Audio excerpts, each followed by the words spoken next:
Amigos, ¿cómo están? Qué gusto saludarlos. Bienvenidos a Ciberdiálogos. Gracias por estar con nosotros, ya sea que nos sigan por nuestro canal de YouTube, el canal de YouTube de Letras Libres en video, el canal que está creciendo de verdad casi de manera exponencial. Me da muchísima alegría y mucho orgullo también que gracias al trabajo del gran equipo de Letras Libres, nuestro canal de YouTube esté creciendo. Ha sido un año muy provechoso para nosotros y perfila también nuevos retos y oportunidades. Ya verán lo que ofreceremos dentro de muy poco en este canal, siempre pensando en nutrir la conversación con ustedes, en animar la cultura de debate y conversación en español. También gracias si nos están siguiendo en alguna de las plataformas de podcast en donde aparece Ciberdiálogos. Es un gusto ver el éxito que ha tenido este podcast también desde hace mucho tiempo ya en podcast, en esas plataformas. Gracias por seguirlo ahí. En este, que será nuestro último ciberdiálogo del 2024, tengo un entrevistado de verdad interesante para ustedes. Jacobo Dayan es periodista, académico, experto en seguridad, en derechos humanos, un hombre de verdad profundo que se ha dedicado con mucha elocuencia y honestidad a mirar de frente las cicatrices de lo que ha sido ya el largo conflicto en México, la guerra en México, la violencia en México. Acaba de publicar Jacobo Dayan, junto con París Martínez y Daniel Moreno, otro par de extraordinarios periodistas, este libro, Permiso para matar, una investigación sobre los crímenes cometidos por las fuerzas de seguridad del Estado en México. Es un libro abrumador. Su lectura es de verdad desgarradora. Trato de evitar los adjetivos en general, pero creo que ambos adjetivos de verdad le quedan como anillo al dedo a este trabajo que recoge los testimonios de familiares, gente cercana a personas que han sido desaparecidas, víctimas de desaparición forzada o víctimas de ejecuciones extrajudiciales u otros abusos cometidos por las fuerzas de seguridad del Estado en México, que es uno de los factores que en este rompecabezas del horror que es México, en ese sentido, alarma y preocupa tanto, no solamente en la coyuntura actual, sino también a futuro. Es un México que sufre y estamos por entrar, como lo hablábamos con Jacobo Dayan, al cuarto sexenio consecutivo de esta batalla. ¿Qué nos deja la guerra contra el narcotráfico? ¿Qué nos deja realmente? ¿Hacia dónde camina este conflicto? ¿Qué salidas hay? Y también hablé con Jacobo Dayan de la experiencia reciente que tuvo en la Feria Internacional del Libro de Guadalajara, en donde participó en un panel cuya intención era el diálogo sobre el conflicto en Medio Oriente y que terminó muy rápidamente en gritos, en discordia, en exactamente lo opuesto a la intención original de ese panel. ¿Qué nos dice esto el momento que vivimos? Sobre todo eso hablé con Jacobo Dayan en este ciberdiálogo.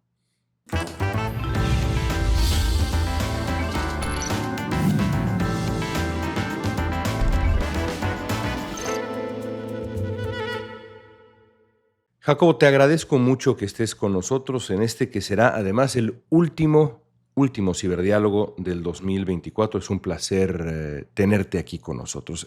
Como sabes, estamos por comenzar el cuarto sexenio de guerra contra el crimen organizado, cuarto sexenio de tremenda violencia ininterrumpida en México. Déjame comenzar quizá con la pregunta más amplia, aunque tengo una más adelante y quizá es todavía más amplia. ¿Qué ha logrado realmente la guerra contra el narcotráfico después de 3 sexenios?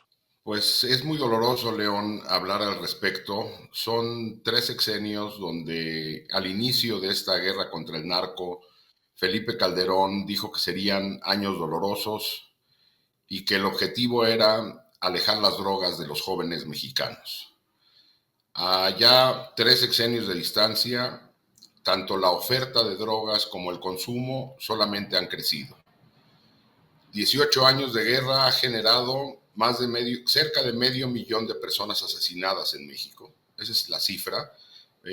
La normalizamos, pero ya alcanzamos el medio millón de personas asesinadas y un número indeterminado de personas desaparecidas, porque las cifras oficiales están lejos de reflejar la realidad, pero en cifras oficiales 120,000 personas desaparecidas. Poniéndolas en contexto, la cifra mayor en el continente americano data de la dictadura argentina, donde desaparecieron 30,000 personas. En México estamos en 120,000 personas desaparecidas, más de 7,000 fosas clandestinas, 72,000 cuerpos en espera de ser identificados, y todo esto para detener más o menos a 600,000 personas. Ese es el número de personas detenidas en estos 18 años.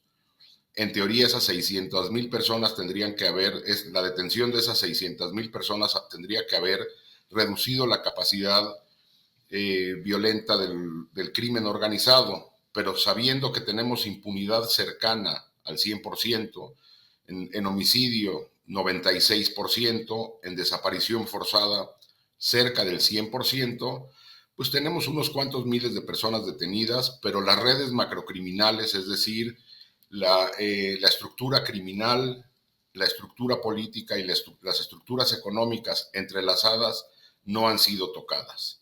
Se habla de que es el crimen organizado como si fueran entes aislados del Estado, pero lo que tenemos es una mezcla ya difícil de separar entre actores políticos, fiscalías, policías, presidencias municipales, gobernaturas, incluso mandos a nivel federal, el crimen organizado y estructuras económicas. Entonces te diría en resumen, León, que 18 años o 3 sexenios de dolor no han reducido consumo, no han reducido oferta de droga, y lo que tenemos hoy es mucho más presencia militar, un marco constitucional y legal cada vez más punitivo,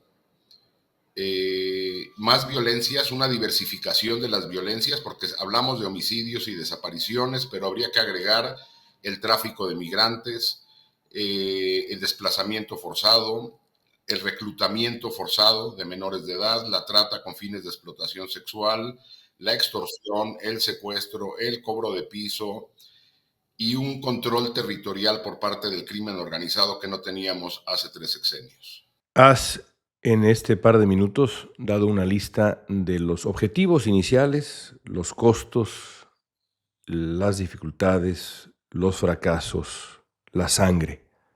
¿Algún logro? No, yo diría que no hay logros, León. Lo que tenemos es una sociedad cada vez más desgarrada, los territorios controlados, una visión más punitivista y también una visión más militarista del Estado mexicano.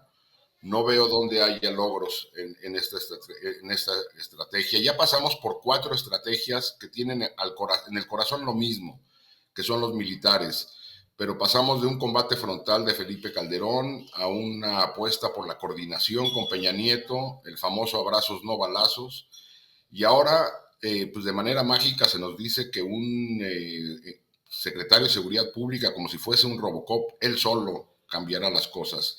Y nada va a cambiar mientras no se desmantelen las redes y los vínculos político-criminales.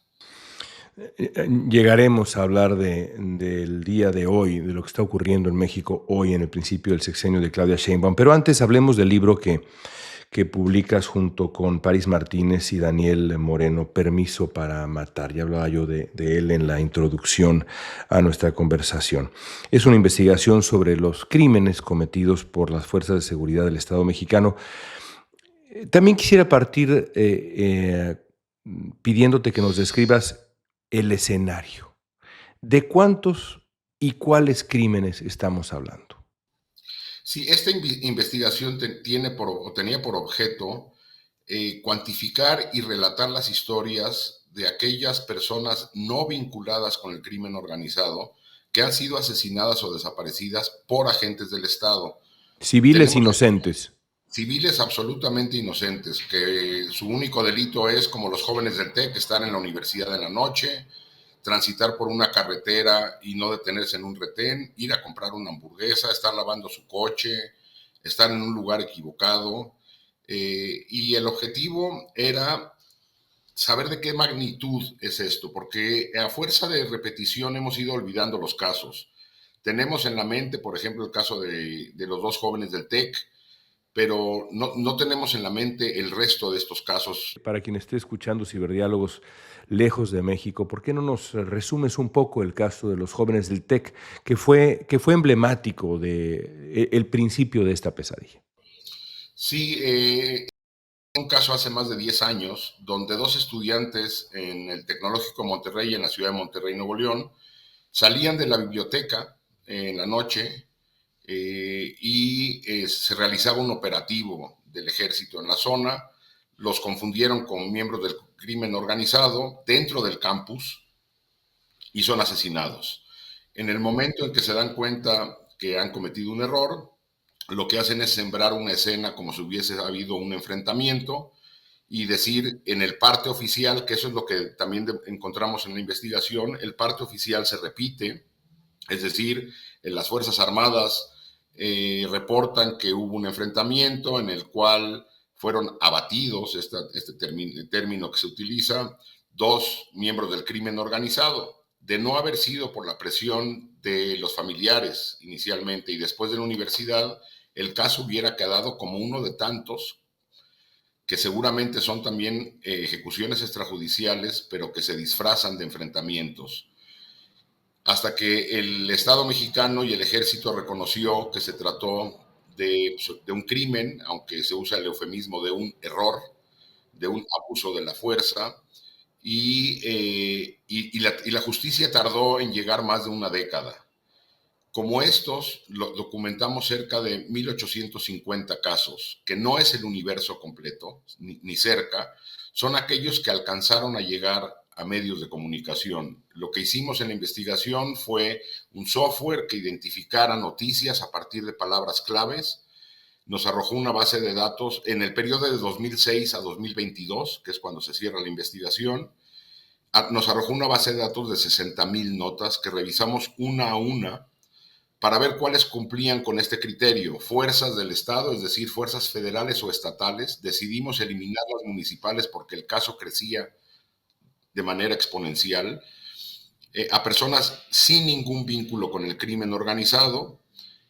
Después revisamos las recomendaciones de todas las comisiones de derechos humanos estatales y federal, y luego también algunos en contactos con algunos colectivos de víctimas de desaparición, lo que se nos complicó un poco porque la investigación se realizó durante la pandemia, y logramos hacer este listado de 1850 casos de personas no vinculadas con el crimen organizado, personas como tú, como yo, como cualquiera de nosotros, que fueron asesinados por fuerzas federales o estatales, y que la narrativa siempre es la misma. Se trata de casos aislados, de manzanas podridas, pero lo que tenemos es un fenómeno generalizado y sistemático, y por eso el título del libro, La estrategia de seguridad en México, incluye un permiso para matar, disparar y luego averiguar. ¿Crees que la impunidad en las fuerzas de seguridad del Estado mexicano era inevitable dada la falta de Estado de Derecho que sufre México? Y si es así, ¿cómo podía haberse evitado? Sí, me parece que Felipe Calderón inicia esta confrontación con dos grandes errores. Evidentemente, la obligación del Estado es proteger la seguridad de los habitantes, de los ciudadanos. La pregunta es si tú puedes entrar en una confrontación de este tipo sin las instituciones del Estado necesarias. Es decir, él decide que como no hay policías civiles, tanto a nivel federal, estatal y municipal, para enfrentar al crimen organizado, hay que echar mano del ejército. La pregunta es si teníamos el resto de las instituciones listas para enfrentar esto, es decir, fiscalías, policías de investigación, aparato judicial, y evidentemente no lo tenemos, ni lo teníamos ni lo tenemos. En este país, desde su creación hace 2 siglos, nunca ha habido Estado de Derecho. Calderón te diría quizá que no había tiempo para esperar, que había zonas de México tomadas, Michoacán y demás. Es correcto. Entonces, habría que iniciar con un fortalecimiento y una limpia al interior de estos aparatos, de todo el aparato de justicia, que va desde los policías de investigación hasta las cárceles, cosa que 18 años después no hemos ni siquiera iniciado. Incluso ahora que se habla de una reforma al Poder Judicial, se deja intactas a las fiscalías, a las policías de investigación, a las cárceles.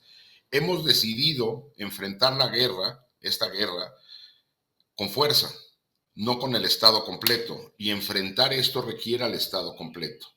Necesitamos fiscalías sólidas, cárceles sólidas, aparatos de investigación de inteligencia sólidos, y no los tenemos. Entonces, cuando tu única estrategia es cuánta y qué tipo de fuerza necesito para acabar con la violencia, esta solo tiende a crecer. Y a tu pregunta concreta de la impunidad, evidentemente sí, porque el objetivo no es detener a operadores de bajo rango de la violencia, y esos son fácilmente intercambiables. Las estructuras más bajas del crimen organizado y de las policías, que también están cooptadas, son fácilmente intercambiables. El objetivo tendría que ser desmantelar redes. Y hay un breve periodo al final del sexenio de Felipe Calderón, que incluso documentamos en el Colegio de México en investigaciones que hicimos Sergio Aguayo y yo, entrevistando a los encargados de seguridad, entre ellos a Guillermo Valdés, que fue director del CISEN, donde hubo un cambio, si analizamos la curva de violencia en México, al final del sexenio de Calderón hay una reducción, porque hay un cambio de estrategia. En lugar de combatir al crimen organizado en todo el territorio todo el tiempo, lo que se decidió es combatir ciertos grupos criminales, en este caso fueron los Zetas, que eran los que más violencia generaban, pero no bajo el objetivo de desmantelar las redes operativas de abajo, sino desmantelar la red completa en una operación junto con los Estados Unidos, donde desde Estados Unidos se hacían, por ejemplo, se retenían los activos y cuentas bancarias de estos grupos, y aquí se desmantelaban las redes desde arriba, no con el descabezamiento de la red, sino con la desarticulación de la red, porque también ya pasamos por ahí. Asesinar o detener a los grandes capos solamente duplica y triplica la violencia. Hay que desmantelar la red completa, y si hoy vemos, los Zetas dejaron de ser un actor, aunque siguen desagregados y siguen operando, pero ya de manera mucho menos violenta como lo hicieron. No es lo que eran los Zetas en los 2008, 9, 10, 11, 12. Entonces, hay estrategias donde se puede hacer cosas diferentes, pero el Estado mexicano ha decidido seguir utilizando al ejército. ¿Cuál es la historia más emblemática que encontraron ustedes, que está en este libro, que refleja la impunidad y agresión de las fuerzas de seguridad del Estado mexicano? Dime una que se te ha quedado grabada. Sí, mira, hay muchas anécdotas que son desgarradoras, pero hay una que a mí me parece que retrata al Estado mexicano completo. Esto ocurrió en Veracruz en los años de Javier Duarte. Unos jóvenes de una preparatoria privada reportan en Facebook que les han robado celulares, que hay como una epidemia, hay un fenómeno de robo de celulares a jóvenes. Y con estas herramientas identifican que varios de sus celulares, los mismos jóvenes, fueron a dar a una colonia popular, y lo postean en redes, en Facebook particularmente. Para mostrar eficacia, la Policía Estatal de Javier Duarte va a esa colonia y detiene al azar a jóvenes de extracto socioeconómico bajo, una colonia popular, y detiene, repito, al azar a decenas de jóvenes que acabaron siendo asesinados y desaparecidos, para mostrar, entre comillas, eficacia y una respuesta a estas familias de acomodadas en Veracruz de que el gobierno de Javier Duarte estaba haciendo algo. Y esto me parece que retrata de manera total a la estrategia de seguridad. Hay otra también en Veracruz, donde en una comunidad, ¿recuerdas que hay un evento dantesco en Veracruz donde decenas de cuerpos son arrojados en boca del río, en el periférico, a un centro de convenciones donde se realizaba una reunión anual de procuradores? Bueno, esos cuerpos se nos presentaron a la opinión pública como un ajuste de cuentas entre el crimen organizado. Tiempo después, la investigación determinó que se trató de gente no vinculada con el crimen organizado, que se encontraba en un poblado cercano a Veracruz, en una fiesta patronal, financiada por un miembro del crimen organizado. Pero eso en México es sumamente común. Es decir, un miembro del crimen organizado organiza una gran fiesta, una pachanga en su comunidad, la gente, la población asiste a esta fiesta, hay una redada, detienen a población que no tiene ningún vínculo, las policías estatales, los asesinan y los arrojan desnudos en la vía pública, haciendo parecer que los grupos del crimen organizado estaban elevando los niveles de violencia en la región.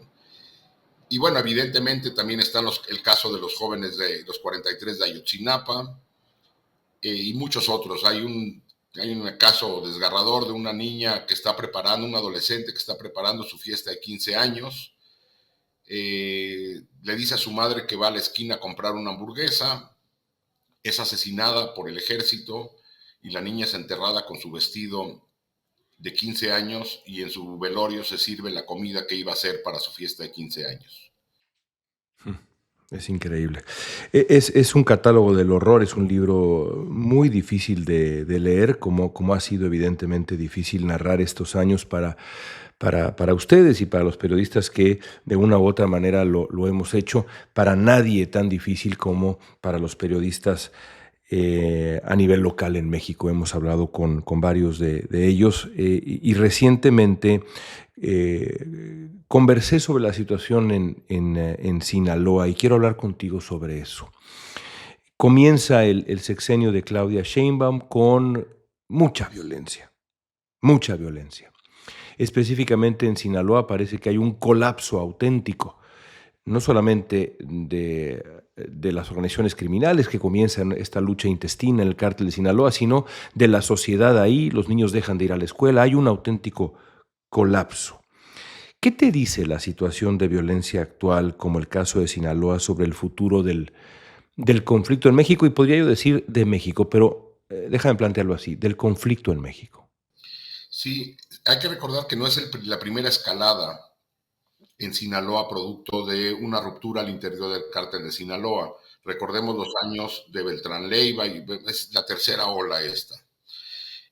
Pues me parece que lo ha dicho incluso las mismas autoridades mexicanas. En tanto, el presidente López Obrador en su momento en una mañanera dijo que solamente habrá seguridad allí donde haya un solo cártel de la droga o un cártel criminal que controle el territorio. Es decir, parece que la seguridad no depende del Estado mexicano, sino de la hegemonía de los grupos criminales. Un monopolio benévolo. Pues sí, pero eso es lo que creían los sinaloenses y se ha venido escribiendo mucho en Sinaloa porque se hablaba de que el cártel de Sinaloa era un cártel bueno, es decir, que no se metía con la gente.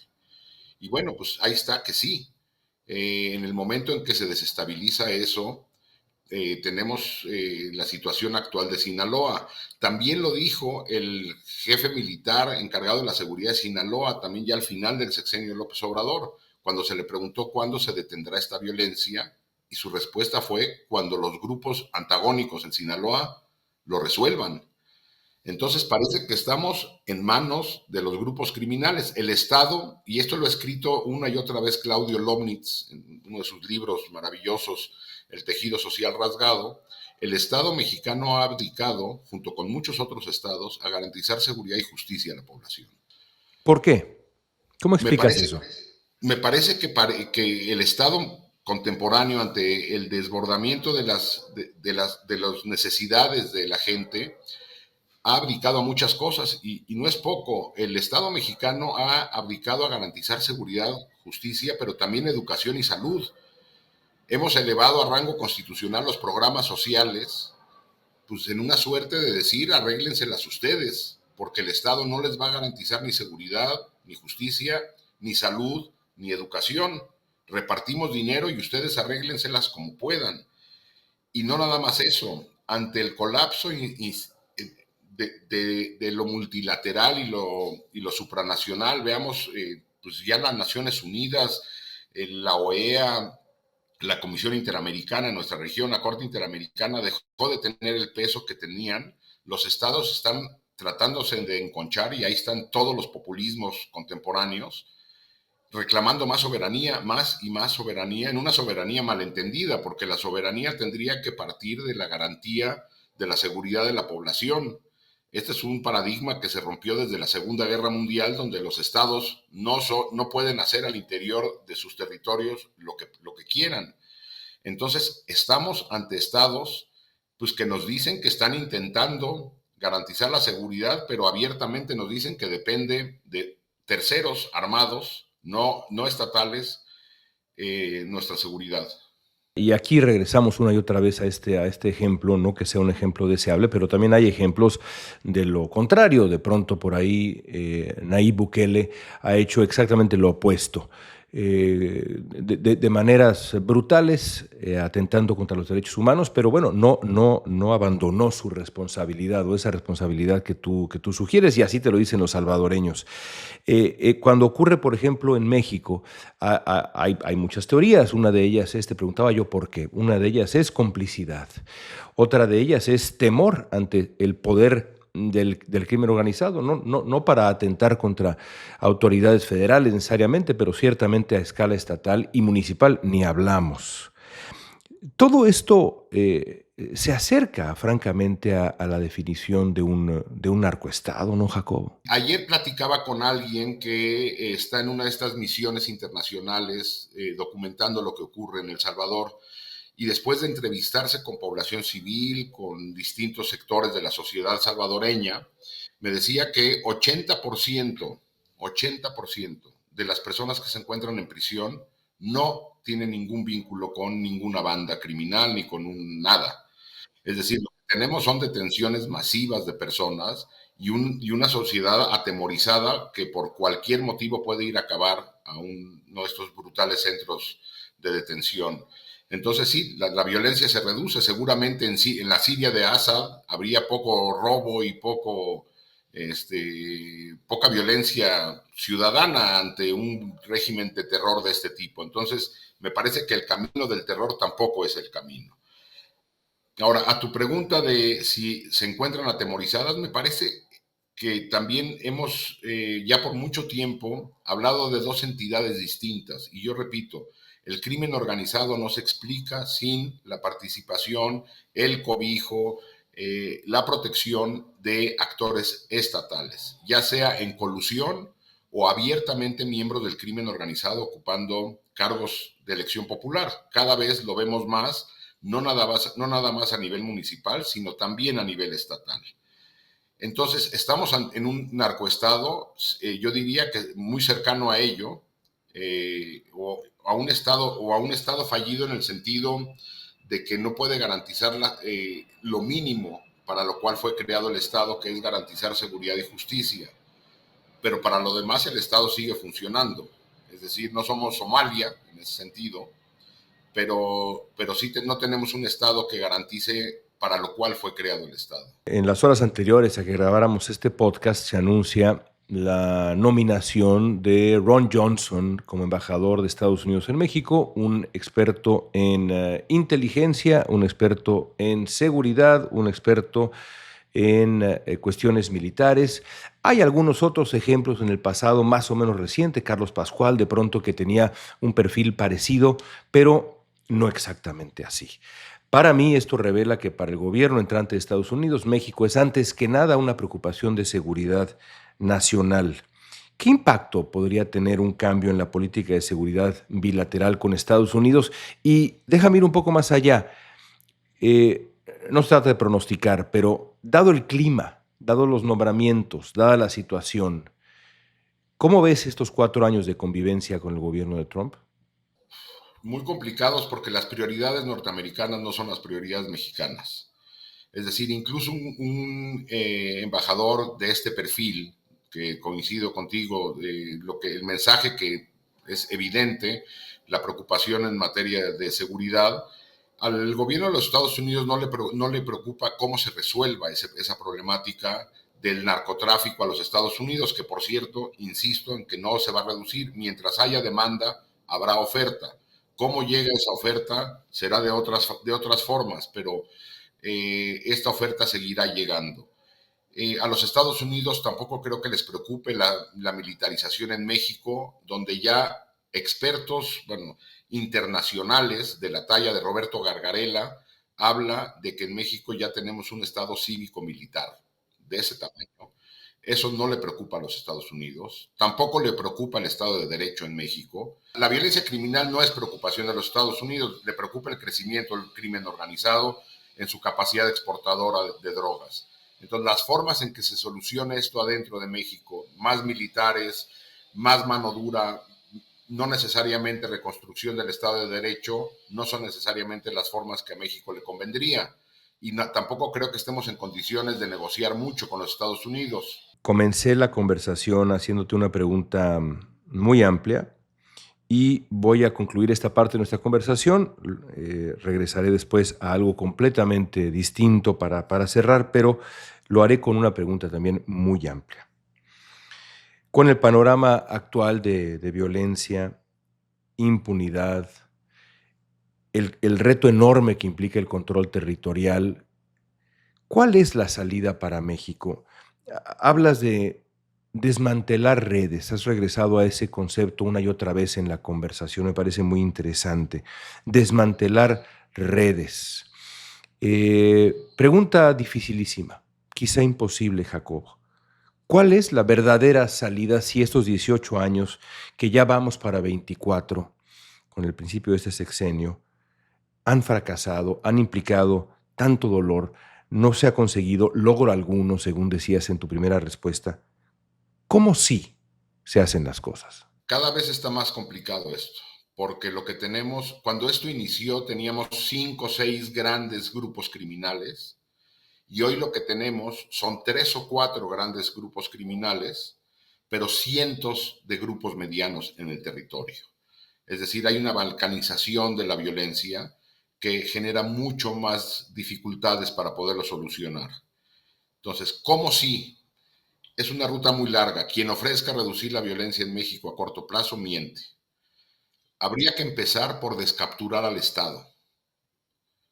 Y esto parte por una voluntad política de todos los partidos políticos, porque a nivel, aunque hoy hay una concentración enorme en la coalición gobernante, pues todavía hay presidencias municipales y algunos gobernadores de oposición. Es decir, que los partidos políticos estén dispuestos a perder elecciones por no postular a personas que garantizan votos, pero también garantizan vínculos con el crimen organizado. Y esto es abierto y sabido por todo el mundo.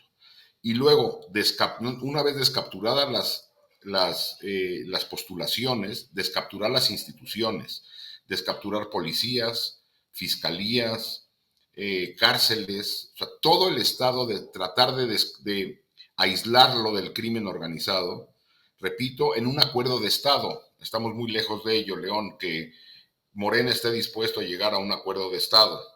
Y a partir de ahí, entonces, con investigaciones regionales, y bueno, y se requiere el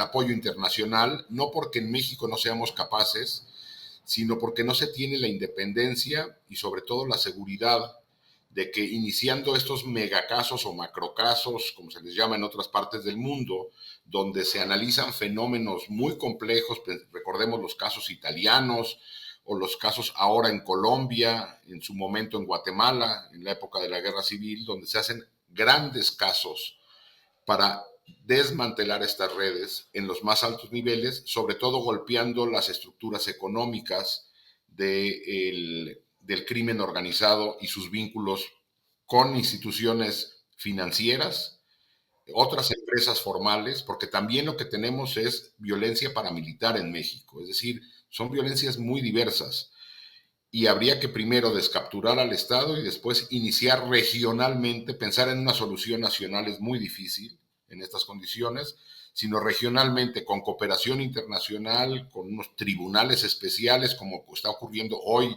en Colombia con la Jurisdicción Especial para la Paz y ocurrió en Palermo y en muchos otros lugares, ir desmantelando estas redes. Es un trabajo muy a mediano y largo plazo. No quiero dejarte ir, Jacobo, sin preguntarte por lo que ocurrió en la Feria Internacional del Libro de Guadalajara, donde además tuvimos el gusto de coincidir, ustedes presentando este diagnóstico y yo presentando una novela de tema muy, pero muy distinto, muy distinto. Un día antes de que nos viéramos, participaste en una mesa con personas de verdad notables y de buen corazón. Los conozco a todos. La intención de esa mesa era reflexionar sobre cómo se habla sobre el conflicto de Medio Oriente y lo que ha significado en el mundo, no nada más en esa región que sufre tanto, sino en el mundo entero.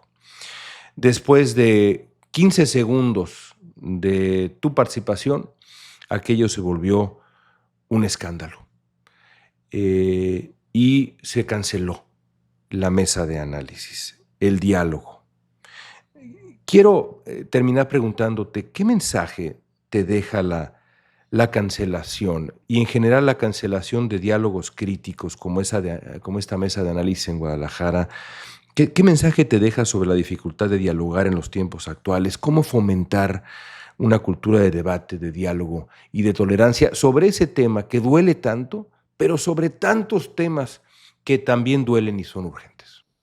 Sí, y me parece que es doblemente grave por donde ocurrió, es decir, ocurrió en una feria de libro dedicada al pensamiento. O sea, la cancelación del diálogo no ocurre en una mesa aislada de una actividad de alguien, sino dentro del marco de una feria.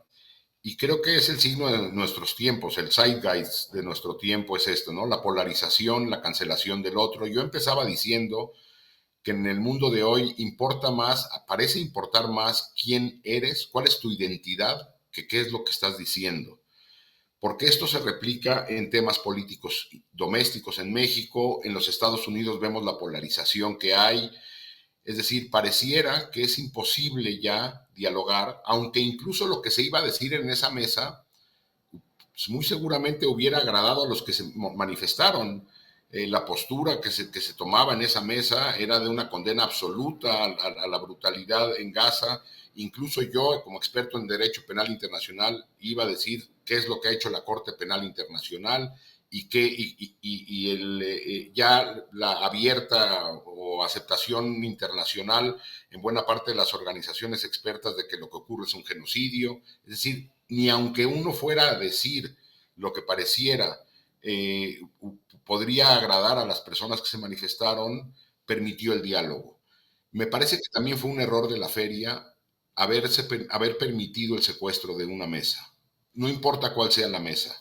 Es decir, la feria no podría haber... El mensaje que manda la feria es: se puede secuestrar un diálogo dentro de la feria. Me parece que tendría que haberlo reprogramado. Evidentemente no había condiciones para llevar a cabo ese diálogo, pero tendría que haberlo reprogramado nada más en un afán de decir no podemos tolerar la cancelación de una mesa.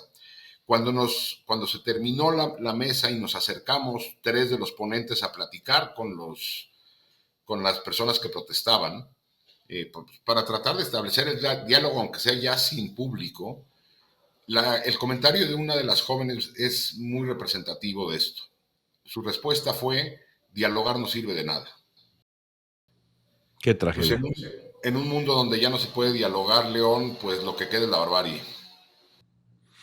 Sí, y donde se descalifique el diálogo de entrada. Habrá que encontrar maneras de reivindicar el debate, el diálogo y la tolerancia. Jacobo, gracias por este diálogo, por esta conversación.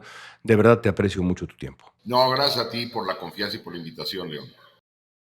Pues ahí está, el punto de vista de Jacobo Dayan. No hay vuelta de hoja, la situación no es fácil y la situación que viene será quizá todavía más complicada para México, pero vale la pena verla de frente. No tiene ningún caso tratar de esconderla bajo la alfombra, tratar de ignorarla o resistirse a evaluarla de manera precisa. Nuestra obligación, por supuesto aquí en este espacio, pero nuestra obligación como mexicanos y como ciudadanos del mundo es mirar de frente la realidad, y en este caso se trata de una realidad de verdad complicada. Amigos, como decíamos al principio de este ciberdiálogo, este es el último ciberdiálogo, el último podcast, la última emisión de este 2024. Ha sido un año muy importante para nosotros, muy importante para mí en lo personal. Este espacio me ha dado la posibilidad de seguir en contacto con todos ustedes después de mi salida de Univisión, en donde trabajé durante década y media con gran ahínco para la comunidad mexicana en Estados Unidos. Cuando nos reencontremos en enero estaremos muy cerca del principio del gobierno de Donald Trump y será obligación de todos los periodistas que se precien de serlo poner a ese gobierno bajo el microscopio, como es obligación de todos los periodistas poner a todos los gobiernos bajo el microscopio. Eso haremos en este espacio. Lo haremos con el gobierno de Trump y lo haremos también con todos los otros gobiernos que en este momento determinan el rumbo de nuestro mundo. Pero este espacio también se dedicará a otras cosas, porque creo yo que parte de lo que queda claro en estos tiempos es que nos hace falta hablar de otros temas, no nada más de política, no nada más de los asuntos que nos preocupan. También hablaremos de los asuntos que nos entusiasman, de los temas que nos llenan el alma, del arte, del deporte, de la tecnología. De eso y mucho más hablaremos en Ciberdiálogos, en la siguiente etapa que comenzará en enero. Ya tenemos muchas cosas preparadas para ustedes. Por ahora no queda más que agradecerles este año que para mí ha sido tan importante en lo personal, como ser humano y como periodista, tan importante, tan definitivo. Un año en donde abrí los ojos de manera clara a cosas que de pronto no me esperaba, pero que me tienen aquí, frente a ustedes, haciendo un trabajo periodístico dedicado y pensando en una sola cosa: la búsqueda de la verdad. La búsqueda de la verdad y en ofrecerles a ustedes herramientas para interpretar mejor este mundo que es suficientemente difícil ya. Les deseo felices fiestas, les deseo un extraordinario año nuevo, que el 2025 nos traiga a todos paz, que nos traiga alegría, que nos traiga cercanía, que nos traiga calidez, que nos traiga muchos abrazos, que nos traiga muchos libros, mucho arte, mucha cultura, mucha vida, mucha vida. Porque hay mucha vida allá afuera, tampoco hay que ceder al pesimismo, nunca hay que ceder al pesimismo. Me quedo con esa lección que nos dio Andrés Oppenheimer hace la semana pasada en Ciberdiálogos. La clave está en el optimismo, en el optimismo. Sigamos siendo optimistas, sigamos dialogando. Hasta el 2025, queridos amigos. Gracias por estar con nosotros.